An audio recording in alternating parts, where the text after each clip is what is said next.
이 시간은 여러분들이랑 식스시그마에 대해서 좀 얘기하려고 합니다. 식스시그마는 한때는 정말 대한민국에 이제 식스시그마가 없으면 안 된다고 생각할 정도로 대단했었어요. 뭐 지금 AI 정도라고 보시면 돼요.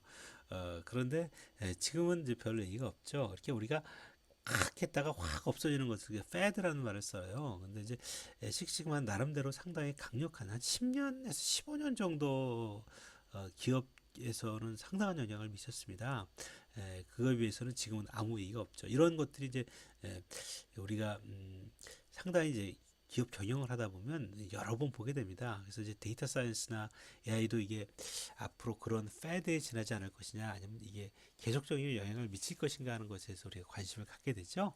그래서 식스시그마 품질 혁신이라고 하는 것은 나름대로 상당히 그 품질 경영이 그 영향을 미치는데 그 말콤 발드리저 워드가 영향을 미친 것보다 아마 더 큰 영향을 미치지 않았을까. ISO 9000, 말콤 발드리저 식스시그마를 얘기하는 것은 이런 것들이 큰 영향을 미쳤기 때문입니다. 네, 그러기 위해서 이제 ISO 9000은 그렇게 한순간 강력한 영향을 미치진 않았지만 계속해서 남아서 영향을 미치고 있죠. 이게 왜 그러냐면 국제 표준이기 때문에 그래요.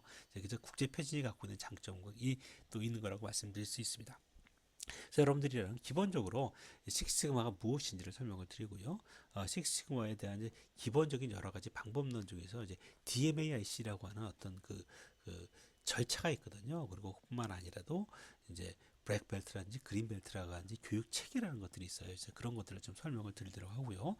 마지막으로 이제 식스시그마를 추진하려고 할 때 이제 어떤 것들이 중요한지 그런 것들을 좀 설명을 여러분들이랑 같이 드리려고 합니다. 식스시그마는 모토로라라는 회사에 시작했어요. 여러분들은 지금 모토로라라는 회사가 없어졌기 때문에 잘 모르겠지만 옛날에 휴대폰이 있을 때는 모토로라가 대단한 회사 중에 하나였어요. 이 모토로라는 물론 이제 모토로라는 휴대폰 회사는 아닙니다. 맨 처음에 뭐로 시작했냐면 뭐 워키토키도 만들었었고 또 그 라디오도 이제 자동차에 쓰는 라디오도 만들고 이러는 아주 대단히 그 미국에서 혁신적인 회사였습니다. 근데 7, 80년 정도 유지됐다가 아이폰이 나오면서 이제 망했죠. 망했는데 이 모토로라는 여러 번 혁신을 하면서 이제 그 당시 일본 제품들이 자기네보다 훨씬 더 품질이 좋은 거에 매우 놀라면서 그 당시 CEO인 갤빈 분이 품질을 어마어마한 속도로 이제 향상시키겠다 하면서 그 향상시키는 방법으로 내세운 것이 식스시그마입니다. 그리고 이 식스시그마라는 기법을 가지고 사실은 이 말콤 발드리오지 1회 수상자가 모토로라예요. 이 모토로라가 이 수상을 받았을 때 가장 대표 자기네 그 품질 경영의 어떤 방법론으로 내세운 것이 식시그마였다 이렇게 생각하시면 되겠습니다. 여기서 시그마라는 건 뭐냐면요. 시그마라고 하는 것은 바로 3포예요. 그러니까 우리가 표준 편차하고 뭐죠? 베리언스 할 때 3포를 얘기하죠. 통계학의 표준 편차를 의미합니다. 이 이유는 뭐냐면 궁극적으로 목표 대비가다 모든 물건에 3포가 있다 그랬죠. 3포가 있는데 3포가 우리 기준보다 뭐죠? 작으면 작을수록 뭐죠? 공정 능력이 좋을수록 CP 값이 먼저 클수록 분량은 없어진다는 거죠. 그 얘기를 설명하기 위해서 우리가 시그마를 표현했습니다. 여기서 6시그마라고 하는 것은 뭐냐면 원래는 뭐 내추럴 톨러런스는 한쪽으로 3시그마 한쪽으로 6시그마인데 이 6시그마는 한쪽으로 6시그마 한쪽으로 6시그마를 의미합니다. 그러니까 이 기준에 비해서 12시그마가 되게끔 만들려고 하는 게 6시그마다 이렇게 말씀을 드렸습니다. 근데 이게 왜 중요하냐면 궁극적으로 3%를 줄이는 것이 제품의 분량을 줄이는 거고 제품의 분량을 줄이는 것이 결국에는 운영 비용과 낭비를 없애는 거고 고객을 만족시킬 수 있는 가장 중요한 어떤 상관관계가 있다는 것을 표현했고 그래서 시그마라고 하는 것 자체를 가지고 뭐죠 모든 품질에 대한 지표로 삼겠다는 개념을 만들어낸 겁니다. 그래서 모토로라는 불량률과 품질 비용과 고객 만족이 서로 연결되어 있고 그것을 획기적으로 불량률을 줄이기 위해서 예를 들면 3.4 ppm이라는 얘기입니다. ppm은 파트 퍼 밀리언이라는 얘기를 하는데 이 베스트 클래스에 대한 3.4 ppm의 퀄리티를 만들기 위해서는 6시그마 레벨을 유지해야 된다 이렇게 얘기를 합니다. 즉 100만 개 중 3개에서 4개 정도 분량이 있다면 어떻게 될까요?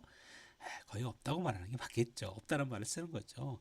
품질 특성치의 분산에 영향이 미치는 원인을 파악해서 이를 제거하여서 프로세스의 분산을 설계 상한과 하한의 6분의 1까지 축소한다는 거예요. 그러니까 자 설계 상한과 하한이라는 거죠. 그러니까 우리가 톨러런스를 뒀다고 하면 이 한쪽 중심부로부터 한쪽까지 그거에 6배가 되는 거죠. 우리가 시그마의 6배가 상한이 된다는 거예요. 그러니까 상한과 하한은 외부에서 주어진 거잖아요.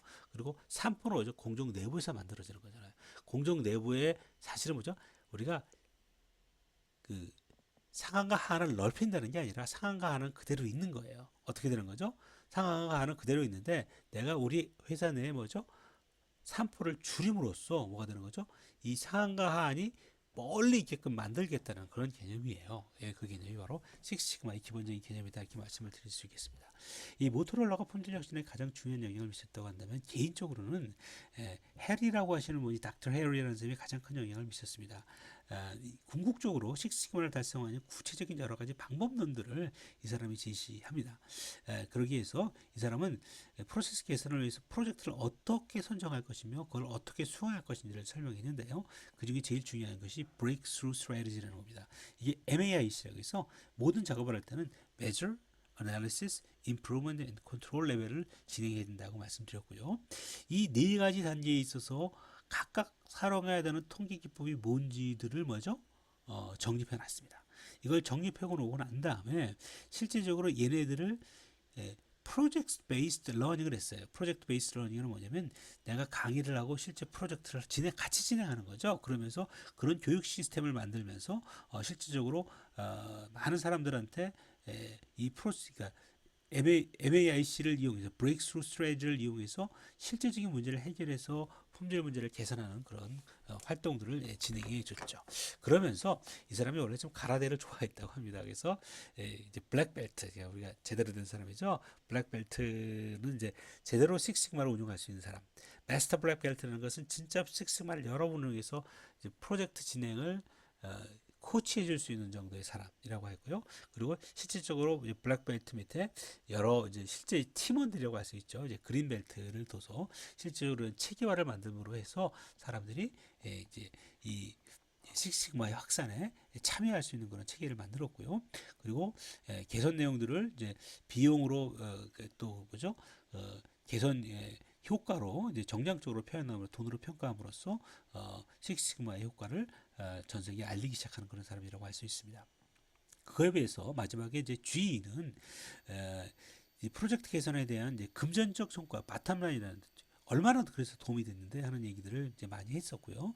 그다음에 MAIC를 이제 앞에 초기 단계 define이라는 걸 해줘야 된다. 문제를 정의하는 것부터 시작해야 된다. 그래서 DMAIC라고 하는 이름으로 바꿨습니다. 그리고 디자인 포 식시그마라고 해서 설계 단계는 어떻게 할 것인가 이런 것들을 더 고민할 수 있는 방법론들을 이제 확대했고 제조부문뿐 아니라 서비스나 일반 사업으로 적대함으로써 잭 웰치라고 하는 탁월한 경영자가 이 GE에서 이 식시그마를 확산시키면서 어마어마한 그 성과를 냈습니다. 이제 그런 역할들이 있었다고 말씀드릴 수 있습니다. 우리나라에서는 1990년 중반부터 시작이 됐어요. 그래서 이제 LG가 상당히 영향력을 많이 미치고요. LG의 그때 유명한 김상수 사장님이라고 LG전자에 있는 분인데 이제 어마어마한 역할을 합니다. 그래서 이분이 나중에 한전 사장까지 올라가시죠. 그랬던 분이었고요. 그 이후에 이제 삼성도 들어왔고 그 외에 많은 회사들이 들어와서 거의 한 15년 정도 2010년 초반까지 식시그마를 안 하면 안 될 정도의 어떤 그런 큰 바람이 불었었던 경향이 있습니다. 자, 식시그마라고 하는 통계적 의미는 뭐냐면요. 우리가 공정 C라고 하는 것이 우리가 일반적으로 뭐죠? 이 상한과 하한 단계에서 어떤 몇 번 시그마냐는 것을 의미할 수 있는 그런 이게 이제 잘못 그렸네. 요게 40 그러니까 이제 시그마가 4면 3 시그마라고 하는 거죠. 이게 12니까 뭐가 되는 거죠? 12니까 3이면 이게 이제 3 시그마, 여기 3 시그마잖아요. 여기 3 시그마죠. 3 시그마 수준이라고 얘기를 하는 거예요. 요 한쪽을 얘기하는 거예요. 시그마를 합쳐서가 아니라 요게 이제 3 시그마 공정이라고 말할 수 있다면 자, A라고 하는 공정은 뭐냐니까 매우 이제 선포가 줄어드는 거예요. 그러니까 2가 되면 어떻게 되죠? 여기가 12가 되니까 이 시그마가 규격의 6배라는 거죠. 그러니까 규격이 아차 시그마의 6배라는 거죠. 그래서 우리가 원하는 것은 이런 C 공정 레벨에 있는 것들을 뭐로 바뀌겠다? A 공정 레벨로 바꾸겠다는 거예요. 즉 품질 특성치의 산포가 크면 클수록 결함이 많아지기 때문에 표준표차가 작을수록 시기수가 높고 우수한 경쟁력이라고 말씀드릴 수 있습니다. 그래서 산포를 줄이려고 하는 것이라고 말씀드릴 수 있습니다. 근데 이렇게 3 시그마를 만들면 품질이 분량이 하나도 없어야 되잖아요. 원래 없는 게 맞습니다. 근데 얘가 어떤 개념을 하고 있냐면 실제로 이 6 시그마라고 한다면 이 숏텀에서는 분명히 아무것도 발생하지 않습니다. 센터링 되어 있을 경우에는. 근데 어떤 문제가 발생하냐면 저희가 롱텀이라고 하는 이게 되면 이 센터 값들이 좀 움직인다는 거예요. 움직이는데 어느 정도 움직일 수 있다고 봤냐면 1.5 시그마까지는 움직일 수 있다고 본 거예요. 1.5 시그마까지 움직여도 이쪽으로는 뭐죠? 4.5 시그마가 있기 때문에 이 밖으로 나갈 가능성이 별로 없다는 겁니다. 물론 이제 이게 정규분포를 안 따를 수도 있으니까 더욱더 그런 면도 있고요. 또 1.5 시그마 정도가 발생하면 우리가 뭐죠? 컨트롤 차트에서 1.5 시그마는 디텍트를 합니다. 빨리 디텍트를 하거든요. 그래서 우리가 1.5 시그마 정도 민 쉬프트가 발생하면 언제든지 디텍트하고 그걸 대처할 수 있다고 믿기 때문에 6 시그마를 만들어 놓으면 실질적으로 거의 불량이 발생하지 않을 수 있다는 얘기들을 하게 된 거죠. 예, 그래서 궁극적으로 우리가 6 시그마를 3.4 ppm이라고 얘기하고 이걸 세계적 기업이라고 만들고 우리가 이런 3.4 ppm 정도가 될 수 있는 6 시그마 정도의 레벨의 회사로 만들어야겠다는 것들이 기본적인 생각이다 이렇게 말씀을 드릴 수 있습니다. 그리고 식시그마는 그동안 이제 G는 여러 가지를 이제 돈으로 평가했다 그랬잖아요. 그래서 이제 뭐 상당한 이익을 이제 투자한 거에 비해서 훨씬 더 많은 이익들을 이제 얻어냈다는 얘기를 말을 하고요. 그 외에 다른 여러 회사들도 상당한 큰 영향력을 미쳤다는 것들을 많이 얘기들을 하고 있습니다. 자, 식시그마의 기본적인 방법을 이제 제일 중에 브레이크스루 스트레이트라고 얘기했었죠. 거기에 이게 define, measure, analysis, improvement, and control이라는 얘기를 합니다. define이라고 하는 것은 가장 중요한 그 CTQ, critical to quality, 품질에게 가장 그 영향력을 미치는 품질 특성인지 뭔지를 파악을 해서 이런 문제를 갖고 내가 품질을 개선해야겠다 하는 것을 정의하는 거죠. 그러니까 우리가 그 문제를 정의하는 것을 우리가 define이라고 얘기한다고 할 수 있겠습니다. 자, 그렇다고 한다면 실질적으로 우리는 이를 실질적으로 개선하기 위해서는 뭐죠? 구체적인 데이터가 있어야 돼요. 그래서 이 내가 원하는 크리티컬 투 퀄리티를 측정을 해야 되는 거예요. 그걸 측정을 하고 그 얘한테 영향을 미칠 수 있는 여러 가지 변수들도 측정을 해줘야 돼요. 그래서 우리가 어떻게 품질을 원하는 이 CTQ들을 정확하게 측정할 수 있을 것인가를 정의해 주고요. 이 측정하는 게 이루어진다면 과연 뭐죠? 이건 이제 와이너코 에펙트라 그래서 여러 가지 변수가 서로 연관을 미친다고 생각하는데 이제 그런 것들이 과연 CTQ와 그에 영향을 미치는 인디펜던트 변수들이 어떤 것인지를 파악하고 인과관계를 이제 우리가 분석하게 되겠죠. 분석하고 되고 난다면 우리가 뭐 근본 원인을 안다면 궁극적으로 CTQ를 높이기 위한 어떤 조건을 내가 결정해 주는 것이 우리가 개선 작업이라고 한다면 이 실질적으로 이 개선이 된 다음에는 뭐죠? 그 단계를 계속 유지할 수 있도록 해야 된다는 얘기라고 말씀드릴 수 있습니다. 이 작업은 마치 PDCA 사이클이랑 상당히 유사하고요. 또 그 전에 우리가 뭐죠? 품질 불임제에서의 어떤 그런 단계들이랑 비슷하고요. 또 주란이 말했던 브레이크스루 그 절차, 그러니까 개선 프로젝트 팀에 대한 절차랑도 상당히 유사한 어떤 개선에 대한 절차 단계라고 말씀드릴 수 있습니다. 다음 여기는 이제 제가 말했던 정의가 뭐고 측정이 뭐고 또 뭐죠? 분석이라는 게 뭐고 개선이라는 게 뭔지를 쭉 설명을 드렸습니다. 한번 쭉 읽어보시면 좀 도움이 될 테고요.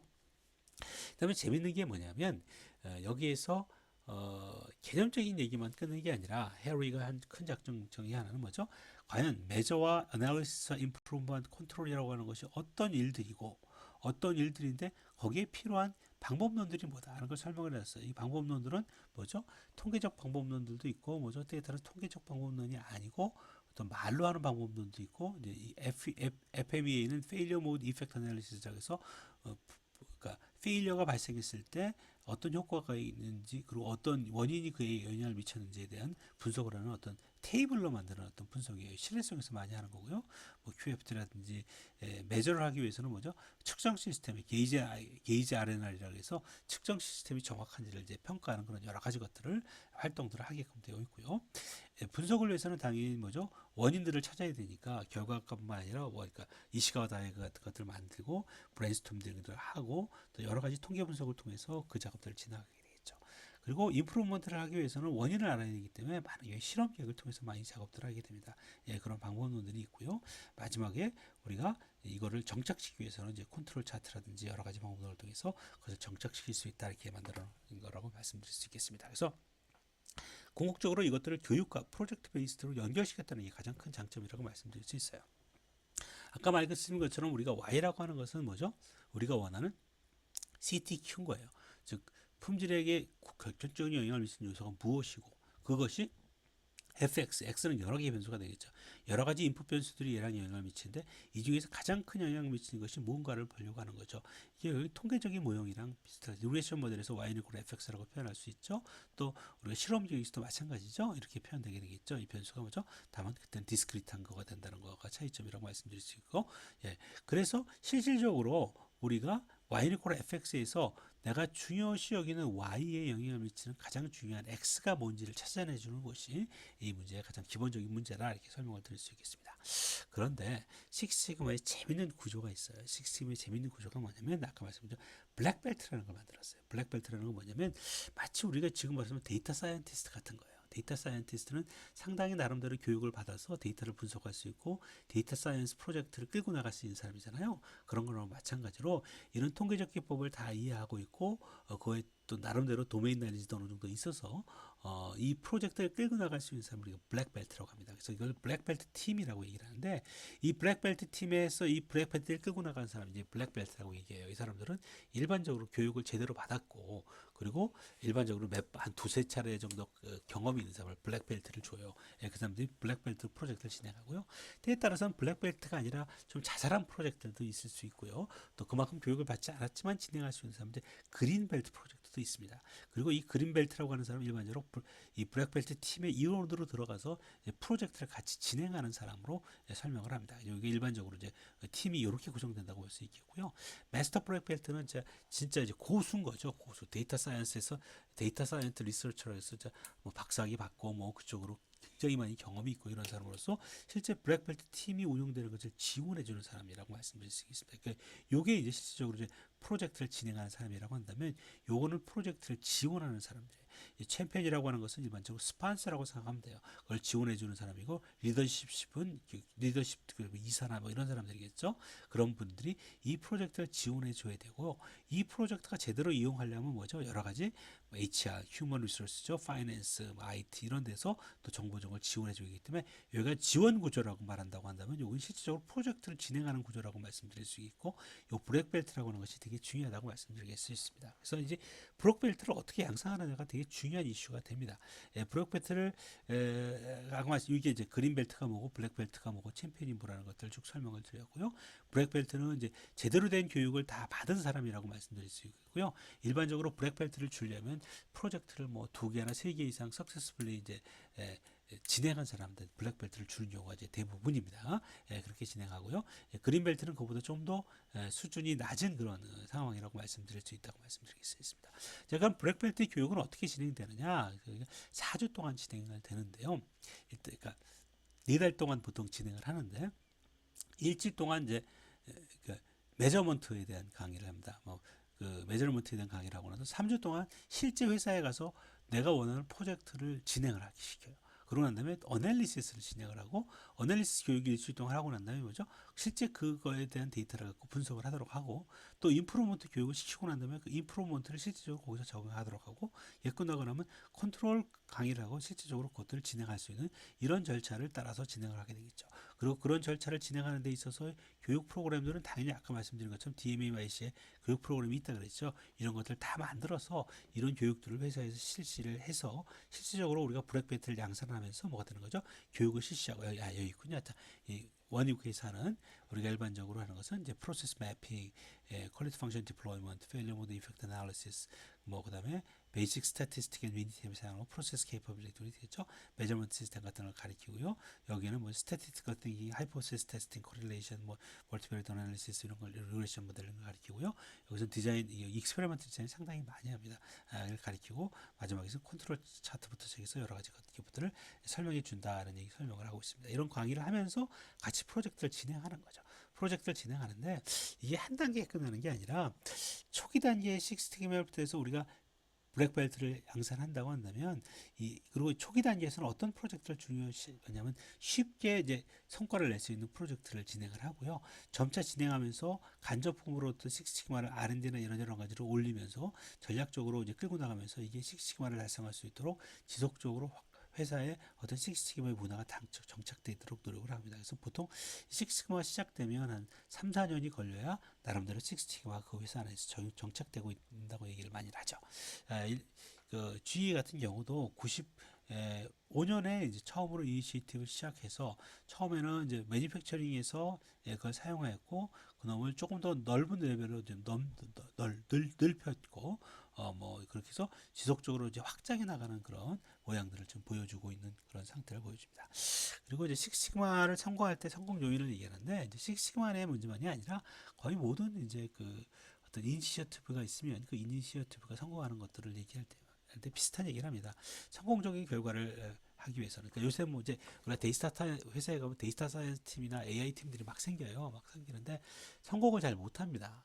투자는 많이 했는데 이제 그런 것들이 이제 누구나 이제 석세스 팩터라는 얘기들을 많이 해요. 그래서 이제 식시그마가 석세스 팩터는 어떤 방법을 써야 되느냐는 얘기를 좀 얘기를 하겠죠. 그중에 이제 right project, 그러니까 좋은 프로젝트를 선정을 해야 돼요. 좋은 프로젝트라는 게 상당히 어려운 얘기입니다. 그러니까 처음에는 너무 어려운 프로젝트 하면 안 돼요. 처음에는 가시적인 성과를 낼 수 있는 작은 프로젝트를 시작해야 됩니다. 그리고 점차적으로 진행되면서 우리가 노하우가 쌓이면 어떻게 되죠? 좀 더 어렵고 중요한 프로젝트를 이제 만들어 나간다는 것이 되게 중요한 그런 이슈라고 말씀드리겠습니다. 근데 이걸 하려면 뭐가 필요할까요? 제대로 된 교육과 방법론들이 따라와야 되잖아요. 그 right roadmap and tool이라고 해서 실제 제대로 된 어떤 그 방법론들을 가르쳐야 된다는 것이 되게 중요한 이유라고 할 수 있겠어요. 근데 사실 제일 중요한 건 뭐냐면요. 올바른 사람을 뽑아야 돼요. 거기에 맞는 뭐죠? 인재를 양성해낼 수 있어야 됩니다. 이게 되게 중요한데 여기서 이제 블랙벨트나 그린벨트나 마스터 프로피트나 챔피언이나 이런 것들을 만들므로 해서 사람들이 거기에 참여할 수 있도록 만들었고 또 뭐죠?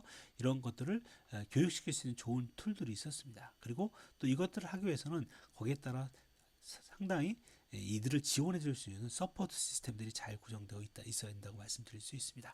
그리고 이 결과가 끝나고 나서는 얘들을 평가할 수 있는 좋은 지표들을 갖고 있어야만이 얘들을 이제 관리해 줄 수 있는 그런 형태가 된다고 말씀드릴 수 있겠어요. 이거는 이제 제가 식시그마만을 얘기하는 것이 아니라 거의 모든 거에도 마찬가지예요. 여러분들 지금 뭐 우리가 데이터 사이언스나 AI 팀들을 구성해서 여러분들 선배들이 좀 많이 가 있거든요. 그리고 3, 4년 지금 이미 됐어요. 근데 지금도 지금 결과가 잘 나오질 않습니다. 그러면 뭐가 문제냐? 그러면 사실은 모든 걸 새로 만드는 건 아니에요. 그죠? 궁극적으로 뭐죠? 좋은 인재를 모아야 돼요. 근데 좋은 인재를 모으려면 제대로 된 교육 시스템이 있어야 되고 제대로 된 교육 시스템이 기량되는 게 아니라 뭐죠? 제대로 된 뭐죠? 프로젝트를 선정할 수 있어요. 무슨 문제를 풀 것인가를 알고 있어야 돼요. 이제 그런 것들이 잘 안 되는 겁니다. 그리고 그거에 따라서 올바른 지원과 평가 체계가 있어야지만이 이루어지는 것들이죠. 그래서 이건 식시그마의 제가 성공 요인이라고 말했지만 이건 단순하게 식시그마뿐만 아니라 거의 모든 어떤 그 이니시어티브가 여러분들이 이제 회사에서 나가서 부딪히게 되면 그런 것들의 성공 요인이다 이렇게 말씀드릴 수 있을 것 같습니다. 제가 좀 마지막에 그 시스템에 대한 얘기들을 ISO 9000, 말콤 발트리지 어워드, 식시그마까지 얘기를 했었습니다. 근데 그전에는 일반적으로 방법론을 다 설명을 드렸고요. 그래서 강의는 여기까지 하는 것으로 하겠습니다.